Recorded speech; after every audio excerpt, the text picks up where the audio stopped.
School और आश्रम छात्रावास के चतुर्थ वर्ग कर्मचारियों के साथ वर्षों से छल किया जा रहा है। विगत 11 वर्षों से आदिवासी विभाग बस्तर जिला में अपनी सेवा दे रहे हैं। सैकड़ों कर्मचारी अपने आप को ठगा सा महसूस कर रहे हैं, क्योंकि इतनी लंबी सेवा देने के बावजूद इनका मानदेय अभी तक सुनिश्चित नहीं किया गया, जबकि उनके बाद लिए गए कर्मचारियों का मानदेय तय हो चुका है।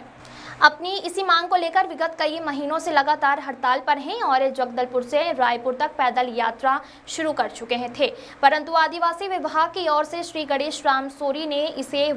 वादा किया था कि आप लोगों की मांग 1 महीने के अंदर पूरी कर दी जाएगी, जिसे बस्तर कलेक्टर ने भी लिखित में आश्वासन दिया था। लेकिन 2 महीने बीतने के बाद भी अभी तक उनकी मांगों पर कोई सुनवाई नहीं हो रही है। कर्मचारी संघ के कई सदस्य बीच बीच में आदिवासी विकास के अधिकारी से मिलते रहते हैं और उन्हें आश्वासन ही देते रहे हैं, पर अब कर्मचारियों को उनके आश्वासन पर भरोसा नहीं है, इसीलिए वो आने वाले समय में फिर से रायपुर के लिए पैदल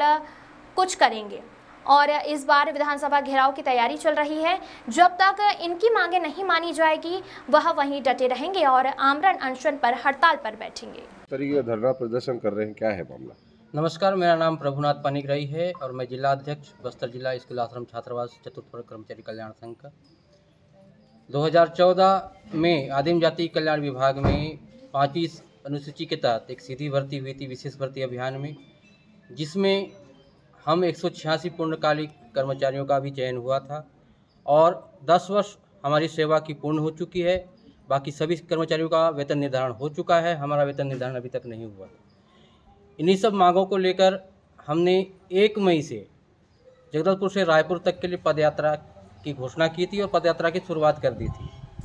पदयात्रा के दौरान बनिया गांव तक हम पहुंचे हुए थे, तो विभाग के सहायक आयुक्त माननीय श्री गणेश राम सोरी जी स्वयं वहां पहुंचे थे और हमें चर्चा करके आश्वासन दिया था कि आप लोगों की मांग को हम चर्चा कर रहे हैं, कलेक्टर साहब से हम आपको मिलवाते हैं, हम बात करते हैं। उसके बाद हमारी प्रतिनिधिमंडल जगदलपुर आई, कलेक्टर साहब के साथ हमारी मीटिंग हुई। उन्होंने हमें लिखित में आश्वासन दिया कि 1 महीने के अंदर आपकी मांगों पर हम कार्रवाई कर रहे हैं। 2 मई को हमने बनिया गांव में अपनी पदयात्रा स्थगित की और उसके बाद 1.5 महीने के लगभग समय हमने दिया प्रशासन को और इस दौरान हमने बीच बीच में आकर सहायक आयुक्त महोदय से चर्चा करते रहे, वो आश्वासन देते रहे हमें कि आपका काम चल रहा है, आपका काम चल रहा है। 20 तारीख को भी हम उनसे मिलने गए थे, फिर हमने उन्हें स्पष्ट पूछा क्या चल रहा है, वो फिर वही आश्वासन हमें दे रहे हैं और आश्वासन विश्वास लायक नहीं, उनका जवाब हमें विश्वास लायक नहीं लगा। तो हमने तय किया है, संगठन ने तय किया है कि हमारी पदयात्रा रायपुर तक के लिए हम पुनः अब चालू कर रहे हैं 24 जून से,